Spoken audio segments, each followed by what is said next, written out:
When two police officers decided to play an inappropriate prank with a young woman's skirt, they had no idea what would follow.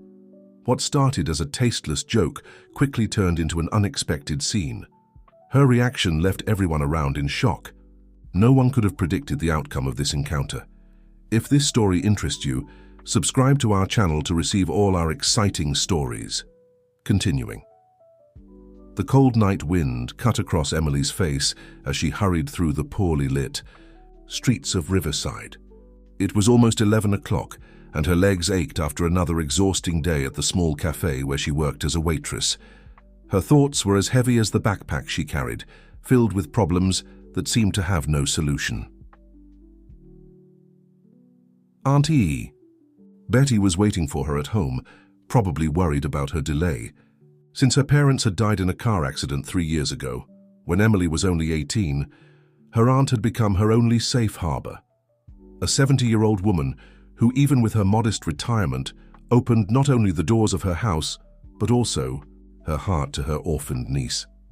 Emily tried to repay all this affection by working hard, saving every possible penny to help with household expenses, and especially with the increasingly expensive medications her aunt needed to control her. High blood pressure. But lately, money seemed to evaporate before the end of the month. The cafe where she worked was experiencing difficulties. Business had fallen by half in recent months, and delays in employee payments were becoming more frequent. That same afternoon, her boss had called everyone for a difficult conversation. If things didn't improve in the coming weeks, they would have to make cuts to the team. The central square was practically deserted at that hour, illuminated only by the yellowish light of the old lampposts. Emily knew this route well. It was the same one she took every day, cutting through to get home faster. The silence of the night was broken only by the sound of her own footsteps, and in the distance by the barking of some dogs. That's when she heard the voices, male laughter echoing across the empty square, coming from a police car parked near the central fountain. 3 police officers were talking loudly, their laughter echoing uncomfortably in the night air. Emily instinctively quickened her pace, keeping her head down as she passed them. "Hey, miss," one of them called out, making her heart race. "It's a bit late to be walking alone, don't you think?" Emily didn't respond, continuing on her way as if she hadn't heard. Her fingers tightened on her backpack strap, and she could feel cold sweat running down her neck. A few more steps and she would be far from there, but that's not what happened. The sound of approaching footsteps made her stomach turn. Before she could react, she felt a sharp tug on her skirt.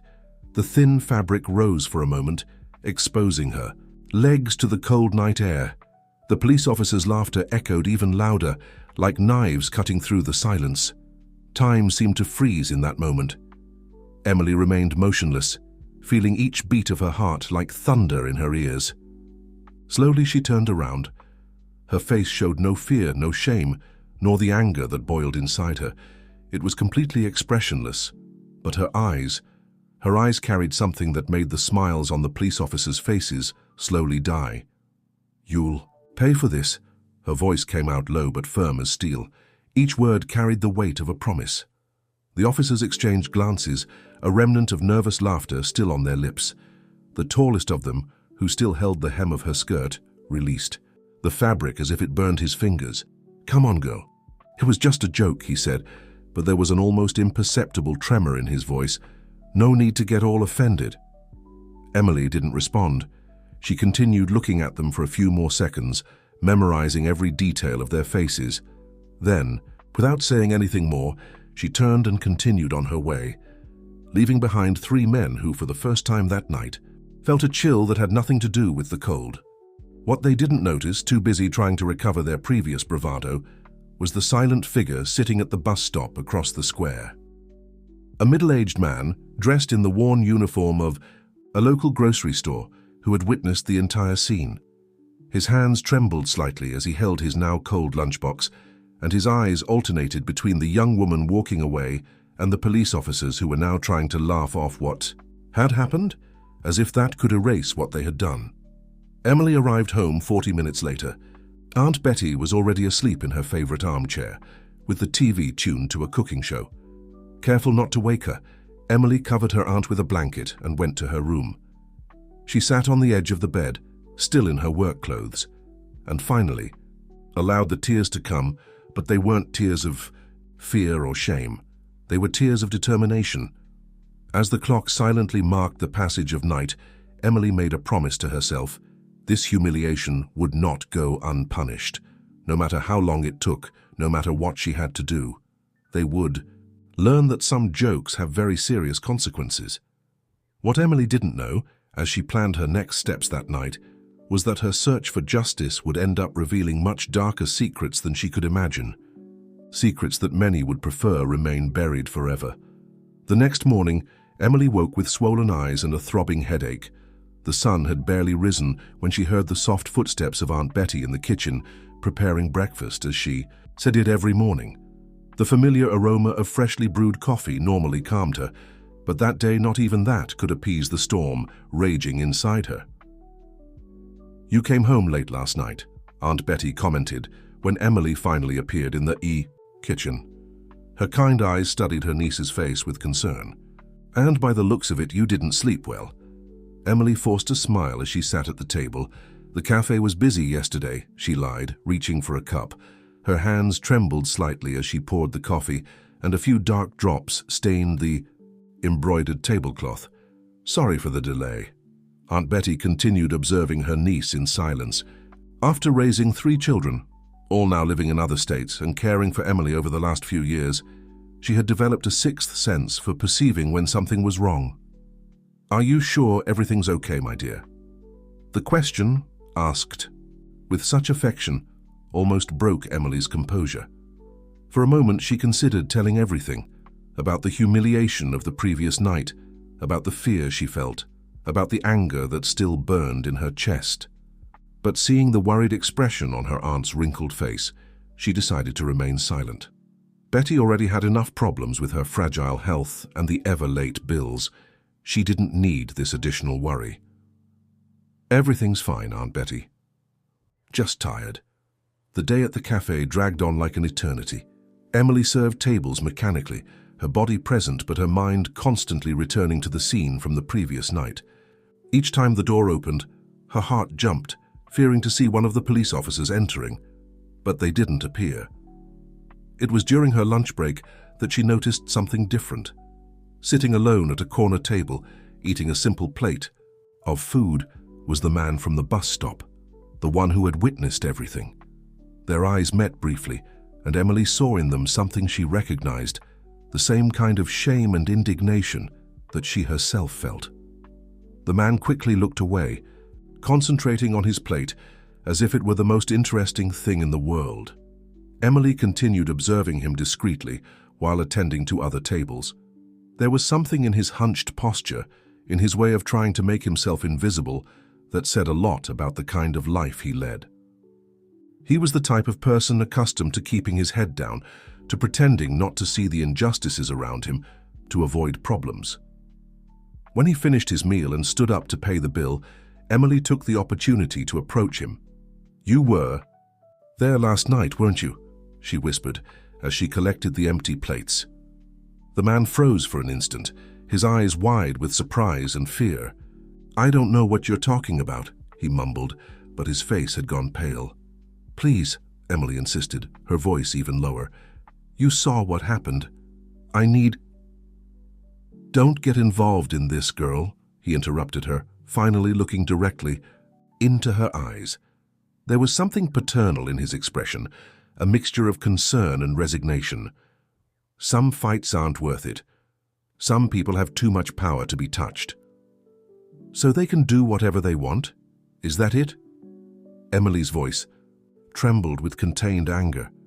"They can humiliate anyone and simply get away with it?" The man sighed deeply, running a hand over his tired face. "My name is Robert," he said after a long moment. "I've worked at the corner grocery store for 20 years. I've seen a lot happen in this town, things that—" He paused, looking nervously around before continuing. "There's more at stake than you imagine, much more." Before Emily could respond, her boss's voice sounded from the kitchen, calling her back to work. When she turned back to Robert, he was already hurriedly leaving the cafe, leaving behind only a few crumpled bills on the table and a trail of unspoken words. The rest of the day passed like a blur. Robert's words echoed in her mind, mixing with the laughter of the police officers and her own promises of revenge. There was something in his tone of voice, in the way he spoke about more at stake, that aroused her curiosity.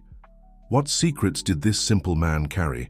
What else did he know about the police officers and about the town?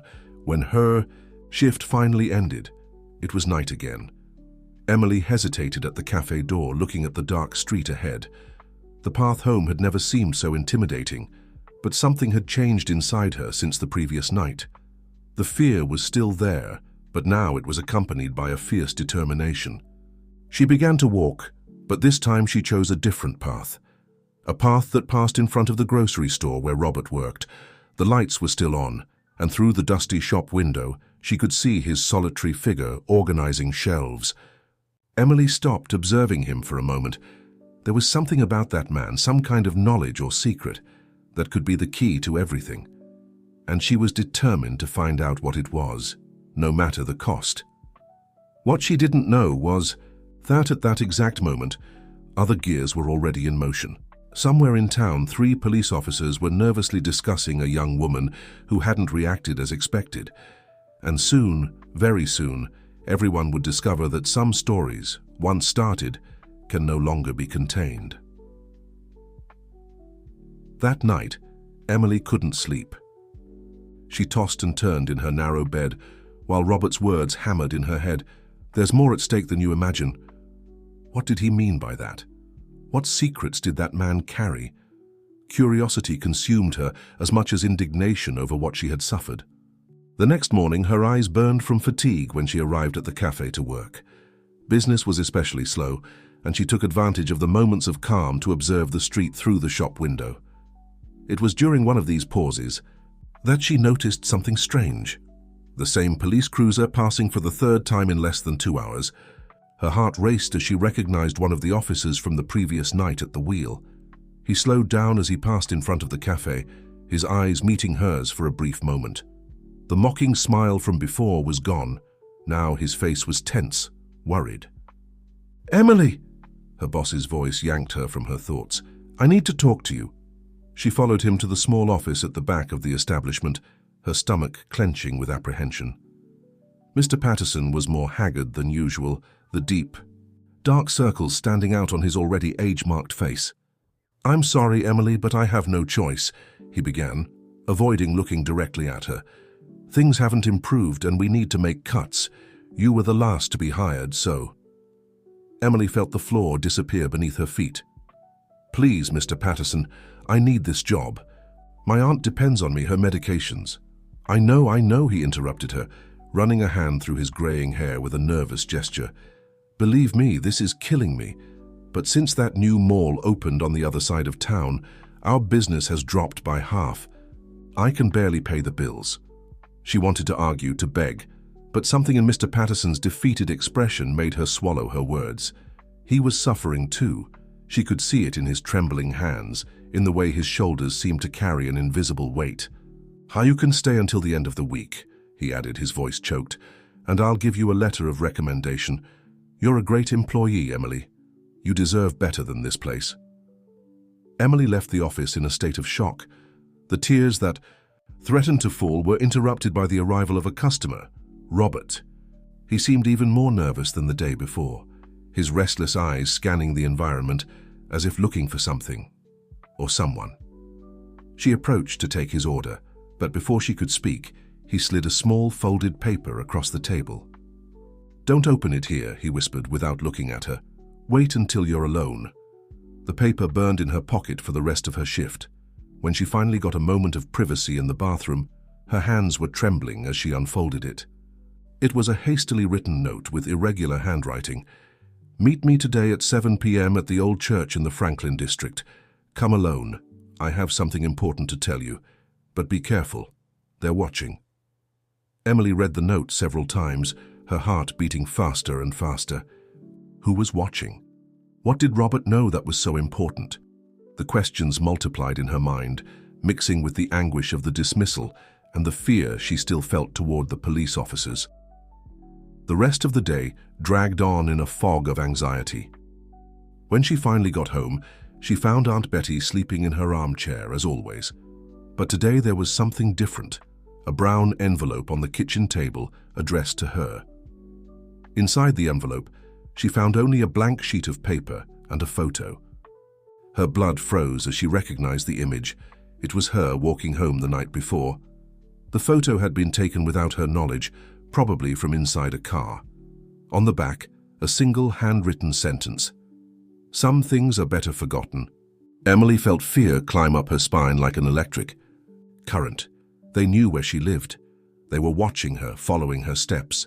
For a moment, she considered not going to meet Robert. Maybe he was right. Maybe some fights weren't worth it. But then her eyes fell on Aunt Betty, sleeping peacefully, in her armchair. The same aunt who took her in when she had no one else in the world. The same aunt who would now depend on her even more after losing her job. No, she couldn't back down now. With trembling hands, Emily took a piece of paper and wrote a note for her aunt, saying she was going to visit a friend and would be back soon. She tucked the threatening photo in her purse and left, her heart pounding like a drum in her chest. The sun was already setting when she arrived at the old church in the Franklin district. The abandoned building cast long shadows across the empty square. Robert hadn't arrived yet. Emily sat on a nearby bench trying to control her agitated breathing. That's when she heard it, footsteps approaching from behind her. But before she could turn around, a heavy hand landed on her shoulder, and a voice that wasn't Robert's whispered close to her ear. "Some people never learn when they should stop asking questions." Emily felt her entire body freeze as she recognized the voice. It was one of the police officers from the square. But before he could do anything, another voice cut through the night air. "Take your hand off her." It was Robert, standing a few meters away. His voice, normally timid and hesitant, now carried a tone of authority that Emily would never have imagined coming from him. "Now." The officer released Emily's shoulder and turned to face Robert, a mocking smile on his lips. Well, if it isn't old Robert from the grocery store, finally decided to meddle where you're not called. "Go away," Robert replied, unfazed. "You don't want me to start talking about certain nighttime deliveries at the grocery store, do you?" The smile on the officer's face faltered for a moment. He looked from Robert to Emily, then back to Robert. After a tense moment, he took a step back. "This isn't over," he muttered before quickly walking away, disappearing into the growing shadows of the night. Emily released the breath she hadn't realized she was holding. Her legs were shaking so much that she needed to sit back down on the bench. Robert approached, his face marked with concern. "Are you okay?" She nodded, still unable to speak. Robert sat down beside her, maintaining a respectful distance. "I'm sorry for putting you in this situation," he said after a long moment of silence, "but I needed to be sure." "Sure of what?" Robert sighed deeply, running a hand over his tired face. "Sure that you wouldn't easily give up, that you had enough courage to face what's coming." "What did you mean about nighttime deliveries?" Emily asked, her curiosity momentarily overcoming her fear. 5 years ago, I started noticing strange things at the grocery store during my night shift," Robert began, his voice low and controlled. "People arriving at specific times, always. The same police officers making rounds. At first I thought it was just a coincidence." He paused, looking nervously around before continuing. "Then one night I forgot my lunchbox at the store and went back to get it.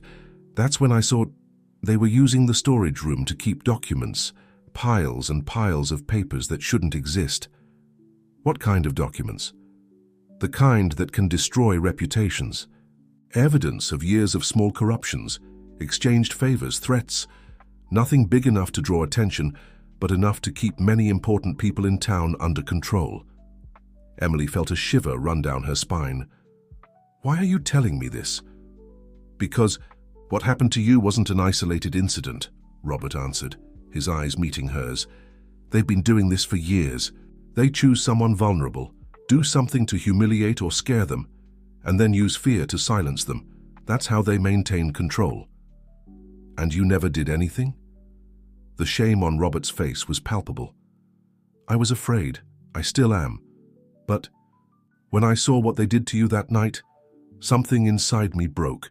Maybe it's time someone finally does something." Emily processed everything in silence. Her head was spinning with the revelations, but one thing still didn't make sense. Why now? Why do they seem so nervous? Robert smiled sadly. "Because you were different. Most people react with fear. They cry, they beg. But you confronted them, and that scared them more than any threat of exposure." He took a small recorder from his pocket and handed it to Emily. "I've been recording conversations for months. It's not much, but it's a start. If you really want to do something about this, maybe we can—" His words were interrupted by a loud noise, breaking glass. Across the square, a window of the grocery store was in flames. "No," Robert muttered, jumping to his feet. "The documents." Without thinking twice, he began running toward the grocery store. Emily was paralyzed for a moment, the recorder weighing in her hand like lead. Through the store windows, she could see the flames spreading rapidly. Sirens began to sound in the distance. Emily looked at the recorder, then at Robert's figure disappearing in the direction of the fire. Her heart was beating so hard, it seemed to want to jump out of her chest. She knew that this moment would change everything, that after this night, there would be no turning back. The question was, would she be ready to face the consequences of her choice? The sirens were approaching, and the night sky was beginning to be tinged red with the reflection of the flames. Emily tightened the recorder in her hand and made her decision. The smell of smoke permeated the air as Emily ran toward the grocery store. Her heart screamed for her to turn back, but her feet kept moving forward. Robert had disappeared into the burning establishment, and the minutes that passed seemed like an eternity. People were beginning to gather on the sidewalks, some still in pajamas, watching the macabre spectacle of flames consuming the small business. Emily heard various whispers, frightened comments, but no one dared to approach the building any closer. "Has anyone called the fire department?" an elderly woman asked, clutching her robe to her chest.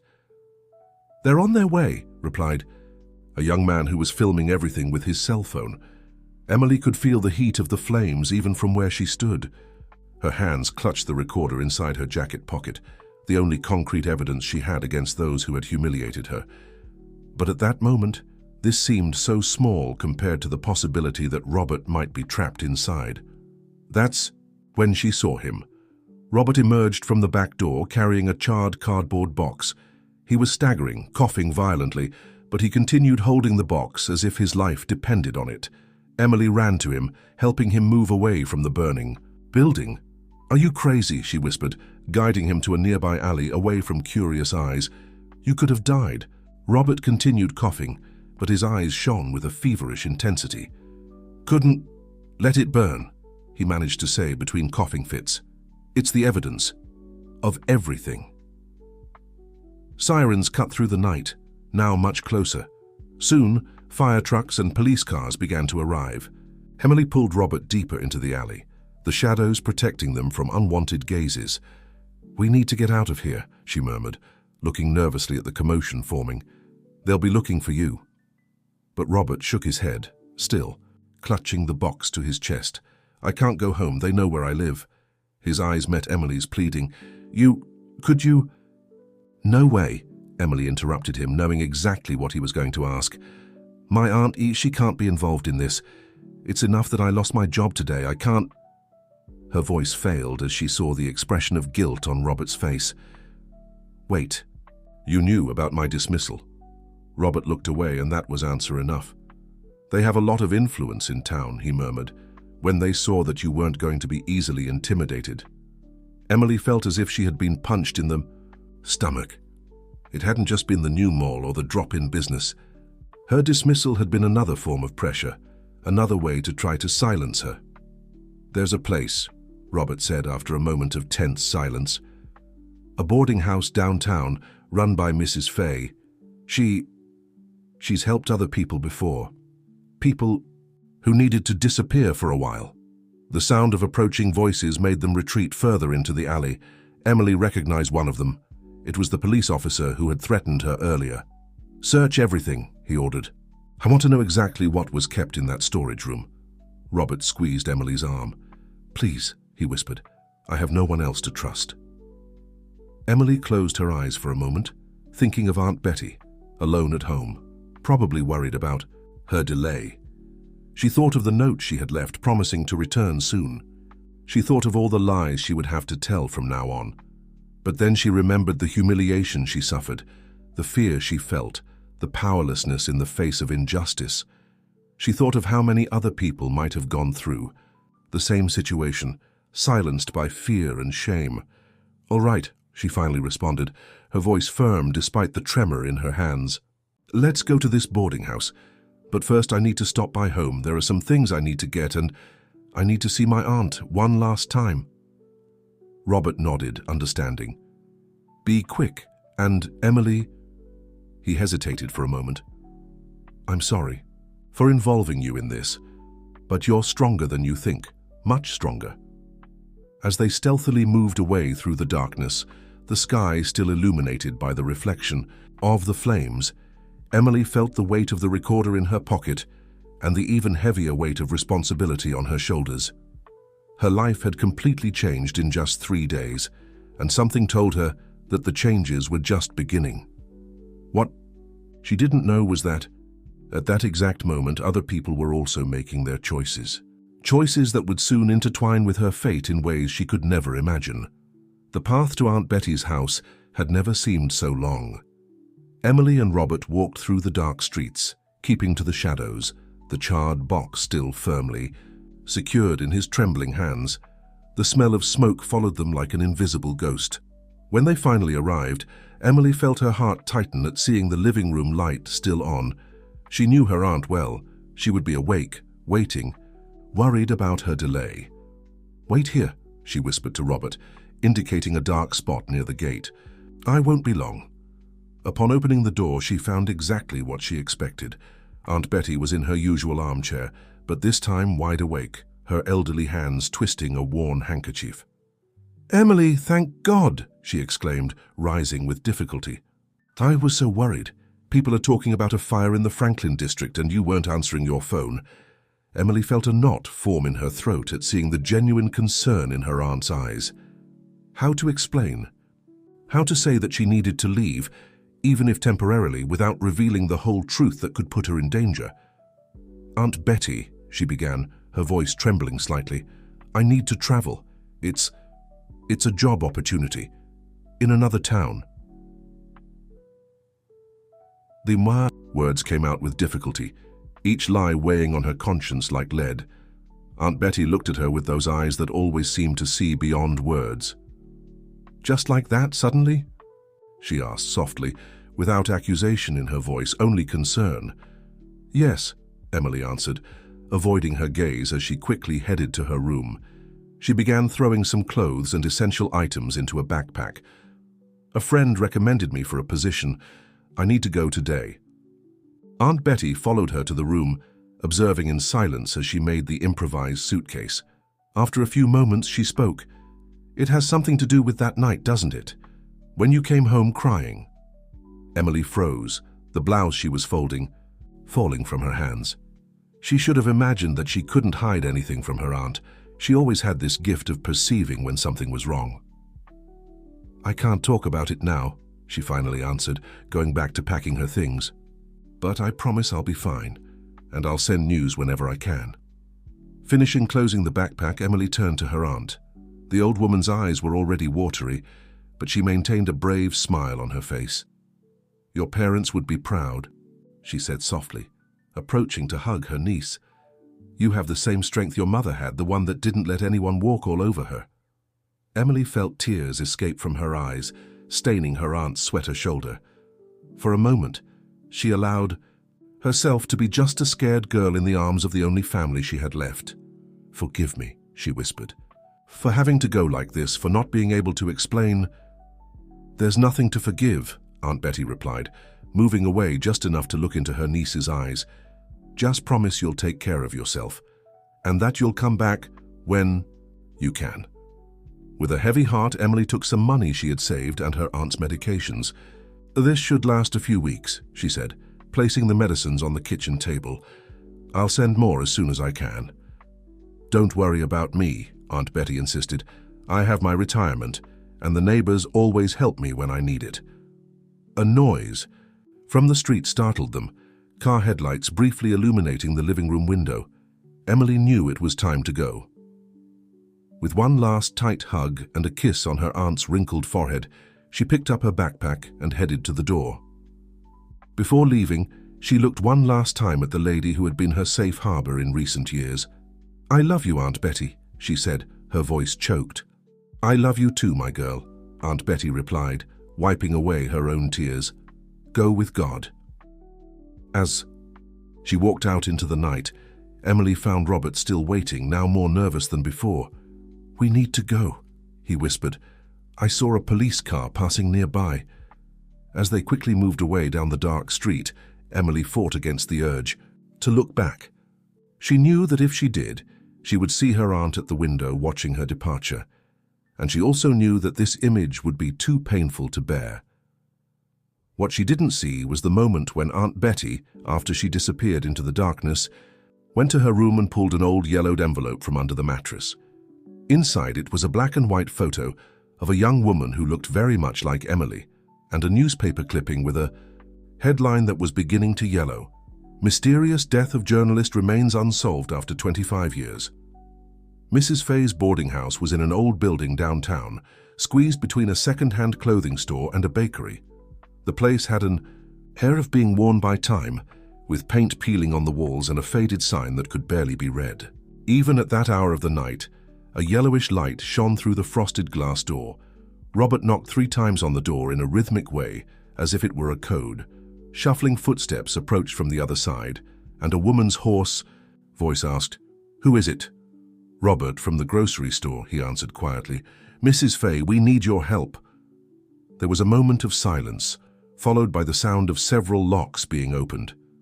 The door opened, revealing an elderly black woman with grey hair, wearing a simple floral dress and an apron. Her dark, penetrating and astute eyes studied the two for a long moment. "Come in quickly," she said, opening the door wider. "Before someone sees you." The interior of the boarding house was surprisingly clean and organized, despite the deteriorated external appearance. A pleasant smell of freshly brewed coffee hung in the air, mixed with the aroma of something baking. "You must be hungry," Mrs. Fay commented, guiding them through a narrow corridor to a small kitchen at the back. "I just made some cornbread." Emily wanted to refuse, to say that it wasn't time for coffee and cake, that they were fleeing, that there were important documents in the charred box that Robert was carrying. But her stomach growled, reminding her that she hadn't eaten anything since lunch. "First you eat," Mrs. Fay declared, with an authority that admitted no discussion. "Then you tell me what this trouble is about."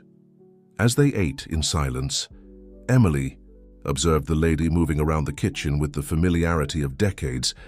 There was something comforting in her gestures, something that reminded her of her Aunt Betty.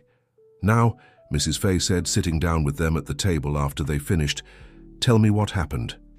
Robert began to speak, his voice still hoarse. From the smoke he had inhaled, he told about the documents, about the fire, about the need for a safe place to stay. Emily completed the story with her own experience, the humiliation in the square, the threats, the dismissal. Mrs. Fay listened to everything in silence, her face becoming more grave with each word. When they finished, she remained quiet for a long moment, as if digesting the whole story. "It's not the first time," she finally said, getting up to serve more coffee. "I've seen this happen before, many times." "You help people who are in trouble?" Emily asked hesitantly. A sad smile appeared on Mrs. Fay's wrinkled face. "Let's just say this boarding house has served as a refuge for many people who needed to disappear for a while. People who knew too much, who saw too much, who spoke too much." She paused, looking fixedly at Emily. "But I've never seen anyone confront them like this head-on. You remind me of someone I knew a long time ago. A brave young woman like you who also didn't accept injustices quietly." "What happened to her?" Emily asked, feeling an inexplicable chill. Mrs. Fay looked away, busying herself with cleaning a cup that was already clean. "That's a story for another day. Now you need to rest. I have 2 empty rooms on the 2nd floor. Robert, you stay in 204. Emily in 207. When Emily was about to climb the stairs, Mrs. Fay called her back. "Girl," she said in a low voice, "are you sure you want to continue with this? There's still time to turn back, to pretend nothing happened." Emily thought of her aunt, alone at home. She thought of the cafe where she worked, the bills she needed to pay, the normal life she had until a few days ago. For a moment, the temptation to give up was almost irresistible. But then she remembered the humiliation, the anger, the fear. She remembered Robert's words about other victims, other people who were silenced. And now Mrs. Fay's words about that other young woman, whose story she refused to tell. "I'm sure," she answered firmly. Mrs. Fay nodded, as if she already expected this answer. "Then sleep well. Because tomorrow," she made a significant pause. "Tomorrow we'll start stirring up a hornet's nest that has been quiet for a long time." As she climbed the creaking stairs toward her temporary room, Emily couldn't imagine that, at that exact moment, her Aunt Betty was sitting in her armchair, staring fixedly at an old photo and whispering to herself, history repeating itself. "My sister, your daughter is so much like you." Room 207 was small and simple, but clean and welcoming. Emily spent much of the night awake, lying on the narrow bed, listening to the unfamiliar noises of the boarding house. The recorder and some documents that Robert had saved were hidden inside the lining of her backpack, weighing on her conscience as much as they had in her hands when she stored them. Sleep only came when the sky was already beginning to lighten, and with it came the dreams. She dreamed of her mother, although she couldn't see her face. Clearly, just flashes of a smile, the distant sound of a laugh. She woke up startled by soft knocks on the door. "Emily?" It was Mrs. Fay's voice. "Breakfast is ready, and there's someone here you need to meet." Still drowsy, Emily got ready quickly and went down to the kitchen. The aroma of fresh coffee and homemade bread filled the environment, but that's not what caught her attention. Sitting at the table, talking in a low voice with Robert, was a woman of about 50, graying hair tied in a severe bun and thin-framed glasses. "This is Helen," Mrs. Fay introduced while serving coffee to Emily. She was a journalist for the City Journal 25 years ago. "Was?" Emily asked, sitting at the table. Helen adjusted her glasses with a nervous gesture. "I was removed after I started investigating certain irregularities in the town. At the time, they thought I was disturbing the peace with my reports." Emily felt a chill as she noticed the bitter tone in the woman's voice. "What kind of irregularities?" "The same kind that you discovered," Helen answered, leaning over the table. "Small corruptions, abuse of power, people being silenced. Except that 25 years ago, it was even harder to fight against it. There were no cell phones with cameras, social media, internet." "Helen has been helping us over the years," Mrs. Fay intervened, sitting with them.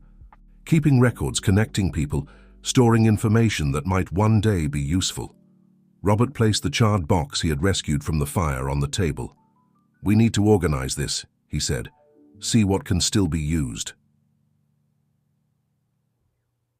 For the next hours, the four worked methodically, separating the documents that were still legible.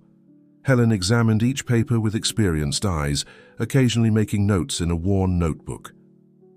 "Look at this," she said at one point, holding a partially burned document. "A list of payments, dates, values, coded name, but the pattern is the same as 25 years ago." "What do you mean?" Emily asked, approaching to see better. "The system never changed," Helen explained, her voice laden with frustration. "They just switched the players. Where there was once a corrupt sheriff, now there's another. Where there was a businessman making shady deals, now there's his son continuing the family business." Emily felt her stomach turn. "So it's not just those 3 police officers?" "No, dear," Helen answered softly. "They're just the visible tip of the iceberg, the executors, so to speak. But above them—" She made a vague gesture with her hand. A heavy silence fell over the kitchen. Emily could hear the tick-tock of the clock on the wall, marking seconds that seemed eternal. "But there's something different this time," Mrs. Fay finally spoke, her eyes fixed on Emily. "Something they didn't expect." "What?" Emily asked, although she already suspected the answer. "You," Robert answered before Mrs. Fay could speak. "Your reaction that night. Your look.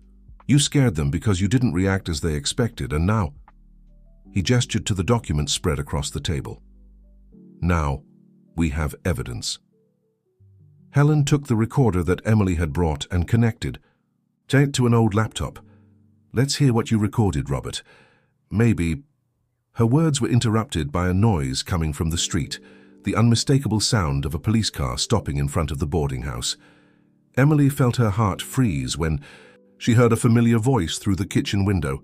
"Mrs. Fay, we'd like to ask you some questions." The four looked at each other in panic. Helen quickly began collecting the documents, while Mrs. Fay calmly headed to the front door. Before leaving the kitchen, she turned to Emily and Robert. "You know what to do. Use the back exit. And don't worry about me, it's not the first time I've had to deal with unwanted visits." As they hurriedly stored the documents and prepared to flee once more, Emily couldn't help but notice the determined gleam in Helen's eyes, the same gleam that her Aunt Betty used to have when talking about her mother. Emily, Robert, and Helen escaped through the back of the boarding house, crossing a labyrinth of backyards and alleys that Mrs. Fay had shown them the night before. The sound of voices at the front of the building grew increasingly distant until it disappeared completely. "Where do we go now?" Emily asked, still breathless from the run, as they hid in a small square a few blocks away. Helen adjusted her glasses, looking nervously around. "I have a place," she said after a moment of hesitation. "It's not much, but it's safe, and most importantly, it has everything we need to properly organize this. Evidence." They followed less busy streets, always alert to any suspicious movement. Helen guided them to an old residential building in the oldest part of town. They climbed 3 flights of stairs until they reached a small, but surprisingly organized apartment. "My personal archive," Helen explained as she opened the door. 25 years of investigation, documents, newspaper clippings, everything I've managed to gather about the irregularities in this town." The apartment was practically a library. Shelves covered all the walls, filled with folders, files, and newspaper clippings carefully organized. In one corner, a desk with an old computer and a printer. "We need to digitize everything," Helen said, beginning to organize the documents they had brought. "Create copies, store them in different places. The more people who have access to this information, the harder it will be for them to cover it all up." As they worked, Helen told more about her past. "I was young, idealistic," she said, scanning a yellowed page. "I thought it was enough to publish the truth for things to change, but I learned the hard way that some truths are too dangerous." "What happened?" Emily asked softly. Helen stopped what she was doing, her eyes lost in distant memories. "I had a friend at the newspaper. Claire was her name. She was helping me with the investigations, following leads, connecting information. One day she said she had discovered something big, something that would change everything." Helen paused, her voice choked. "The next morning they found her car overturned on the road to Columbus. The authorities said it was an accident." Emily felt a shiver run down her spine. "You think it wasn't?" "I'm certain it wasn't," Helen replied, her face hardening. "Claire was an excellent driver, and she knew that road like the back of her hand. Besides, they never found the folder with the documents she said she had discovered." Robert, who had been organizing some papers in silence, raised his head. "Is that why you never worked as a journalist again?" "After what happened to Claire, they gave me 2 options. Either stop the investigations and accept an administrative position at the newspaper, or be fired for incompetence." Helen laughed without humor. "I chose to be fired, but I didn't give up. I just changed my strategy." The sound of footsteps in the hallway made them freeze. They were approaching the apartment. Helen quickly stored the most important documents in a folder, while Robert turned off the computer. The footsteps stopped in front of the door. Someone knocked 3 times. "Helen," a female voice called softly. "It's me, Mary." Helen let out a sigh of relief. "It's the building's cleaning lady," she explained, going to open the door. "She's been helping us for years." Mary was a woman in her 60s, white hair and a gentle face, but her expression was worried. "There are police asking about you all." "Over downtown," she said as soon as she entered. "They're showing your photos to the shopkeepers." Emily felt her heart accelerate. How did they get my photos? "Probably from the security cameras at the grocery store," Robert answered, running a hand over his tired face. "Or maybe—" "Your aunt," Helen completed softly, looking at Emily. "They must have gone to your house." Emily felt as if all the air had been sucked from her lungs. "We need to do something. I can't let them scare her, hurt her." "Calm down," Helen said, putting a hand on her shoulder. "There's something you need to know first." She went to one of the shelves and took an old, already yellowed folder. Inside was a newspaper clipping and a black and white photograph. Emily took the photo with trembling hands. It was of a young woman who could be her twin sister, the same eyes, the same determined smile. "Who?" "Claire," Helen answered softly. "Claire Morgan, your mother." Emily felt the world spin around her. Her legs weakened and she needed to lean on the nearest table to avoid falling. The photo in her hands trembled. "No, it can't be," she whispered. "My mother died in a car accident with my father 3 years ago." Helen sadly shook her head. "Those you knew as your parents were, in fact, your aunt and uncle. They adopted you when you were still a baby after Claire," her voice faltered, "after she was gone." But why? Why did they never tell me?" Emily's voice was choked, her tears staining the old photograph. "To protect you," Helen answered softly. Claire discovered something so serious, so dangerous that everyone agreed it would be better if you grew up without knowing. Your Aunt Betty. She's Claire's sister. It was she who arranged everything, who ensured you would have a normal life, away from all this danger. Emily let herself fall into a chair, her hand still clutching the photo of her real mother. So many things began to make sense. The worried looks from Aunt Betty, when she talked about seeking justice, the way she sometimes caught her observing her with a mixture of love and sadness. "What exactly did my mother discover?" she finally asked, her voice firm despite the tears. Helen exchanged a significant look with Robert before answering. "She found evidence of a scheme much bigger than small corruptions. It was an entire system of power and control, passing from generation to generation, the same names, the same families, controlling everything behind the scenes." "Like what?" "We found in the documents from the grocery store," Robert added. "The same pattern just 25 years later." Mary, who had remained silent near the door, nervously cleared her throat. "They're getting closer," she warned. "I saw 2 more police cars arriving in the neighborhood." Helen quickly began collecting the most important documents. "We need to go. I have another safe place further from downtown." "No," Emily said, standing up. Her face was different now. There was a fierce determination in her eyes, very similar to what Helen remembered seeing in Claire. "I need to see my aunt. I need to talk to her." "It's too risky," Robert protested. "They must be watching her house." "That's exactly why I need to go," Emily insisted. "I can't leave her alone, not now that I know the truth. Besides—" She hesitated for a moment. "I have the feeling that she knows more than we imagine, that she has more pieces of this puzzle." Helen considered for a moment, then slowly nodded. "She's right. Betty has always been the most cautious of all of us. If anyone kept important information all these years, it was her." "But how will we get there?" Robert asked. "The streets are full of police." It was Mary who answered, a small smile appearing on her tired face. "Leave that to me. I know all the shortcuts in this town, all the alleys and passages they'd never think to watch. I can take you there without being seen."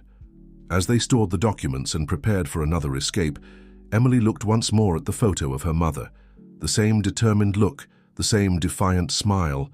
Now she understood why that humiliation in the square had affected her so much, why she couldn't simply bow her head and pretend nothing had happened.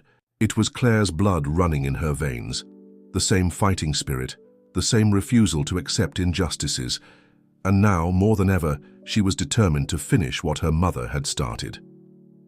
"Let's go," Mary called from the door. "Night is coming, and it's easier to go unnoticed in the dark."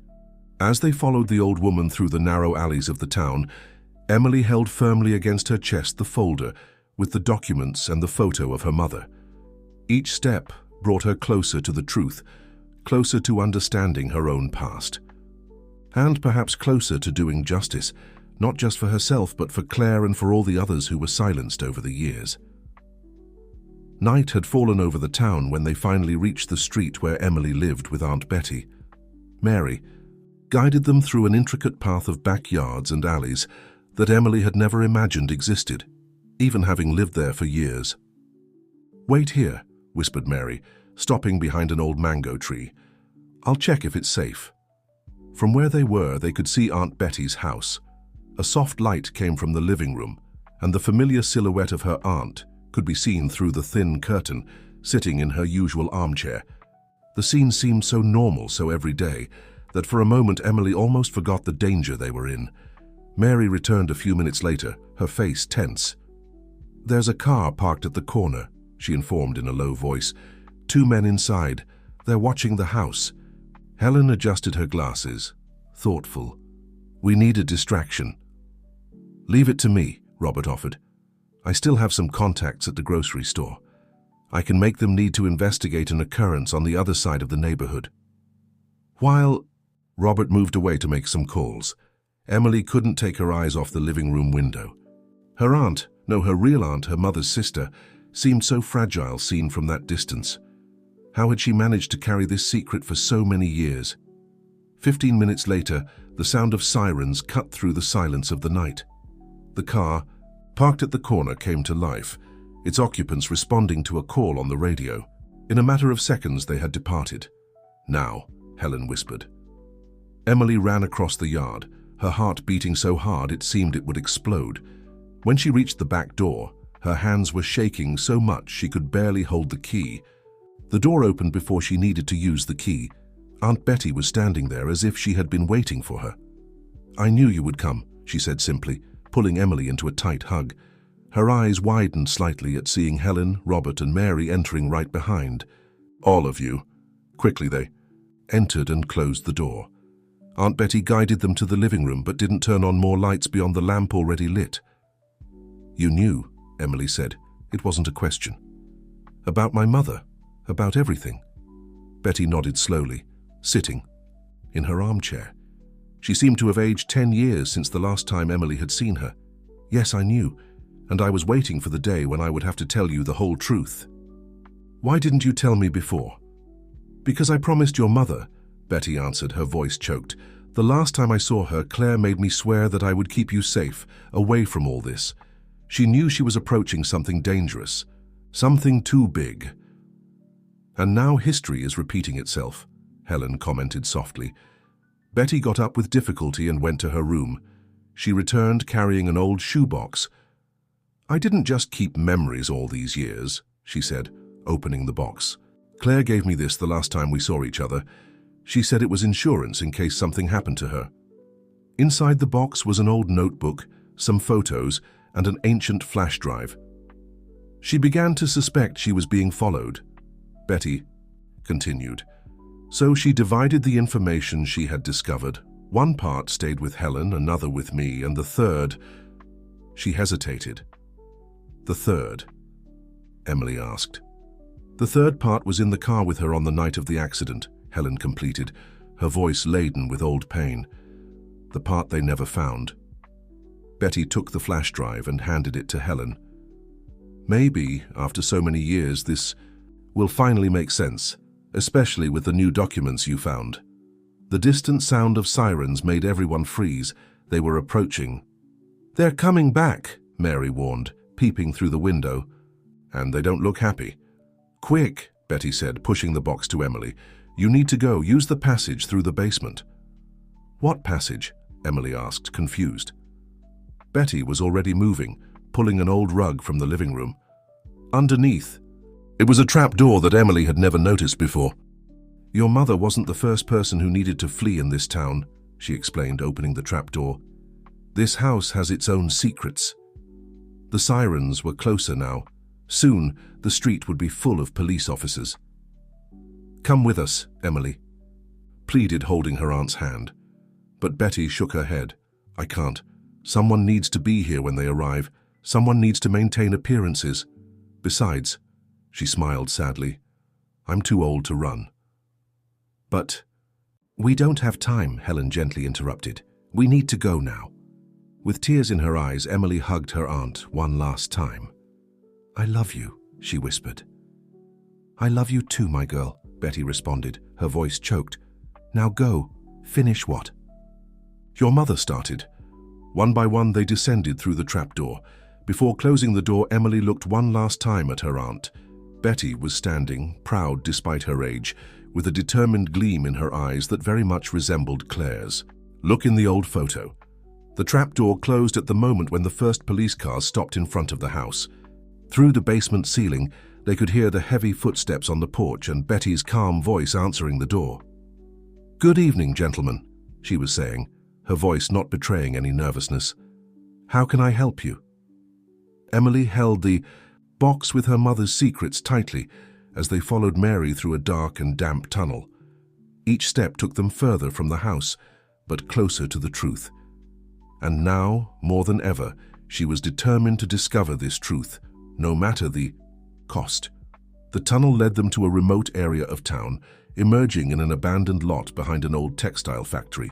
Dawn was beginning to tinge the sky pink when they finally stopped to rest in a deactivated warehouse that Helen knew. "We need to organize everything we have," Helen said as she lit some old lanterns. The documents from the grocery store, Claire's notes, the flash drive. With trembling hands, Emily opened the box her aunt had given her. Besides the flash drive, there were dozens of handwritten notes by her mother. Her handwriting was surprisingly similar to her own. Robert connected the flash drive to the laptop they had brought. To their surprise, it still worked. "These are files from 25 years ago," he murmured, browsing through the folders. "Spreadsheets, documents, photos." "Wait," Emily said suddenly, picking up one of her mother's notes. "There's something here, a kind of code." She showed the paper to Helen. "They look like court case numbers." Helen adjusted her glasses, examining the notes. Her eyes widened in recognition. "They're not case number. They're coordinates. Claire was always too clever. She transformed case numbers into geographic coordinates." Quickly, they began mapping the indicated points. Each coordinate corresponded to a specific location in town. All at sea, properties belonging to the same families for generations. The grocery store was just one of the points, Robert realized, comparing the documents he had saved with Claire's notes. They had several locations like this, scattered around town, seemingly normal places, used to store compromising documents. And it wasn't just that, Helen added, analyzing the files from the flash drive. Claire discovered that they used these places to create a network of influence. Each property belonged to a different member of the scheme. Politicians, businessmen, police officers, all connected, all protecting each other. Mary, who had been keeping watch at the warehouse door, approached with a newspaper in hand. "You need to see this," she said, extending the newspaper. It was the day's edition, and on the front page was a headline that made Emily's blood freeze. "Documents found in fire reveal corruption scheme. Police chief requests leave of absence." "It's starting," Helen whispered. "The House of Cards is collapsing." In the following hours, more news arrived. The police chief hadn't been the only one to request leave. Other important names in town were resigning from their positions, some even hurriedly leaving town. "But the main piece is still missing," Emily said, leafing through her mother's notes. What exactly did she discover that was so serious to the point of... Her voice failed. When her eyes fell on a specific note, it was a list of names, dates, and values, but what caught her attention was a name underlined several times. Project Phoenix. Helen paled upon seeing the name. It can't be. After all these years... "What is this?" Emily asked. "It was an urban renewal project," Helen explained, her voice trembling slightly. "Supposedly to modernize the town, build new developments. But Claire discovered it was a front for something much larger, a money laundering scheme that involved practically all the big families in town. And now they're trying to do it again," Robert completed, showing some of the documents he had saved from the grocery store. "The same patterns, the same methods, even the same project name." Emily felt a wave of understanding hit her. "That's why they got so nervous when I didn't react as expected. It wasn't just because of that night in the square. No, Helen confirmed. It was because you, without knowing it, were following the same steps as your mother, and they feared you might discover what she discovered. At that moment, Mary's cell phone rang. It was Mrs. Fay. "The police who went after Betty," she said as soon as Mary answered, putting it on speaker. "They've just been arrested. It seems someone leaked a video of them acting inappropriately." With a young woman, Emily felt tears in her eyes upon hearing this. The video that Robert had recorded that night, without anyone noticing, had finally been released. "There's more," Mrs. Fay continued. "Betty is fine, and she asked to say that there are more copies of the documents, many more, hidden in places they never thought to look." Helen smiled, a smile that mixed sadness and satisfaction. Claire always said that truth is like water. It can be contained for a time, but it always finds a way to surface. Emily looked at the photo of her mother once more. Now she fully understood why Aunt Betty sometimes observed her with that mixture of pride and concern. It wasn't just the physical resemblance, it was because even without knowing it, she had inherited from Claire much more than just her features. In the days that followed, the town was shaken by a wave of revelations. The scheme that had operated for decades in the shadows finally came to light. Many of those involved were arrested, others fled, but most importantly, the cycle of silence and fear had been broken. Emily returned home 2 weeks later, when the dust began to settle. She found Aunt Betty in her usual armchair, more serene than ever. "Your mother would be proud," she said simply, hugging her niece. Emily sat at the feet of the armchair as she did when she was a child. "Why did you never give up, even after everything that happened to her?" Betty smiled, running a hand through her niece's hair. "Because Claire made me promise not only that I would keep you safe, but that I would raise you to be strong, to be fair, to never bow to injustice. And looking at you now, I know I fulfilled my promise." Emily took her aunt's hand, her real aunt, and squeezed it affectionately. Outside, the town was beginning a new chapter in its history, a chapter in which truth had finally conquered fear, and she, daughter of Claire Morgan, had helped write it.